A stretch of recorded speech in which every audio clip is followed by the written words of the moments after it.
All right, we have another school crossing guard, Ida Ban. Hope I'm pronouncing that right, Ida. And Ida, I know you've got someone there with you. Okay.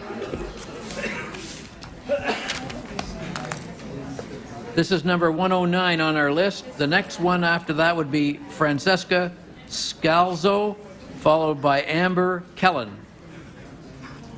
Okay, thank you, Mayor Ford and members of Toronto Council. I am Ida Ban. I'm Secretary of the School Crossing Guard Association. I serve with Mona Piper on the association, and we thank you for this opportunity to briefly outline our concerns and our opinions regarding the upcoming Toronto budget preparations. It will only take one child to be injured in an automobile accident in a school zone. That accident could possibly result in a lawsuit against the city. How valuable are your children? Ours are more valuable than money. The Toronto Police Service employs roughly 600 part-time civilian employees as school crossing guards. These individuals bravely carry out the responsibility of ensuring these children and many disabled adult pedestrians safely cross at extremely busy intersections during the school year, Monday to Friday, September to June, during all weather conditions. Mr. Mayor and councillors, we understand the urgent need to reduce the enormous deficit that your government comes face to face with, but please consider the safety of our community's children in a realistic and a well-thought-out manner. In Toronto, there are many extremely dangerous traffic zones inhabited by hundreds of school children that do rely on the courage and the foresight of human crossing guards to safely guide them from one side of the street to another. Some of these streets are comprised of two-way zones, four-way zones, residential, commercial, and industrial locations. Toronto drivers do not always follow traffic laws. School crossing guards often face drivers who make illegal turns. Drivers make right turns on red lights. Small children are not visible to the driver. Commit illegal cell phone usage and other vices while driving.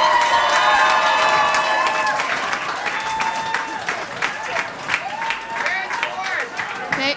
Drivers still use cell phones on a regular basis, which are now illegal. What would the terrifying consequences be if a driver received bad news and had a momentary lapse of reason, accidentally striking a child in a school zone while holding a cell phone conversation? Please note that not much has been accomplished in the fight to stop drivers from using cell phones while they are driving an automobile. Drivers are often engrossed in cell phone conversations or text messaging, eating, and putting on makeup while driving. Driver ignorance, inattention, impatience, and general lack of concern. In our experience, lack of driver experience and inadequate knowledge of driving laws has been of great concern. Drivers regularly ignore stop signs, fail to signal, and ignore pedestrians in their haste to get to destinations.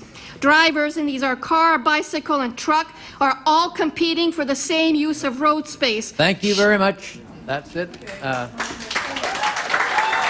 Appreciate your comments. Francesca Scalo. Is Francesca here? Yes. Francesca Scalo. Hello. She's here. I know, but they never had their hands up before. When Your head was down.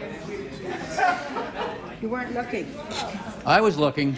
I was looking at you. All right, who was first then? Okay, go ahead, Councillor. Thank you very much, Mr. Councillor Chair. Matlow. Thank you again. This is perhaps to Mona Piper. Just to give a little context, and if you could answer quickly because of the time limit. You've been a crossing guard for 38 years. Yes. And you formed a relationship, I imagine, with the parents and the kids at the school that you I have serve. parents going to the school with their children. They all know you. And I have three generations that I've been crossing. You go out there for about 3 hours a day, no matter the weather. 3 hours. You're protecting the kids every day that you're out there. That's right. A starting crossing guard makes about a little over $10 an hour. That's right. And after about 30 years on the job, how much do you get a raise? Pardon me? After 20 years. After 20 years, from $10 to 12.50, $13 $12 to $13. an hour. That doesn't sound like gravy to me. No, Thank you. we do it for the children. We don't do it for the money. It sounds like a terrific investment. Thank you. Thank you. Next questioner, Councillor Wong-Tam. Thank you very much. This question is for Ida. Ida, in locations where there is no crossing guard and there are numerous children attending those schools, is it logical that we then assign a police constable to ensure their safe crossing? That's usually what the protocol is, because they need someone to help them cross safely. So therefore, this scenario would not necessarily bring down the cost of, for the city. Well, anywhere they don't have a crossing guard, they have to have a police officer. And in light of the fact that police officers may also be cut, their duties are only going to be more strained because they will have the double duty of having to look after the school zones as well as doing their own duties. And do we pay our police officers $10.25 as well per hour? Not that I know of. Thank you very much. Thank you.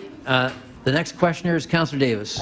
I thought Councillor Wong-Tam might also ask, is it often helpful to have a signal to help children cross on a busy street? Well, in some places we have crossing lights, but even there they have to have a human crossing guard because the drivers are not following the lights. They're not paying attention to the stop signs. They're not watching what the light says. They're changing. It's just human nature. Unfortunately, they're too engrossed in their cell phone conversations, doing their text messaging, having their coffee and driving with one hand. Can I assume that the voice that you've brought here is representing the voice of the 600 crossing guards? Yes, in the definitely. city? And also of the parents. And are you prepared to write to the mayor as well to express these opinions? Most definitely. Thank you very much. Thank you. All right. We've got another questioner from Councillor Balau. Just a very quick question. Given your experience, when we don't have a crossing guard and we don't have a light, how do we safely cross our children in the street? Police have to do it. Or the parents. It's their responsibility. It's their children. So a lot more expensive than either of those options. Depends on the situation. Okay, Well, the thank you parents very much. cross them. They are responsible. Councillor Mamalidi? Oh, One of the other options that the consultant has put down in their thoughts was to transfer to the school boards the crossing guard concept. Now, one of the reasons I'd like to look at that is because when a school actually wants a crossing guard, it's very difficult at times for the police to agree to it. And I think that there might be some merit to working with the school boards with respect to this. When the school actually needs a crossing guard, they apply to the police. Yes. The police do a survey. They check on the amount of traffic. Yes. The amount of children that are Yeah. crossing.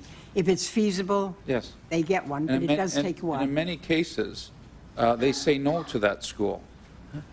And so, in many cases, they minute, actually say Councillor. no to the school. thank you. Thank you very much. Okay, thank you very much, both of you. Okay? Thank you. All right. The next, it's number 110. It's Francisca Scalzo. Is Francisca here? Yes. Oh, good. Thank you. Followed by Amber Kellen and Antoinette Davis.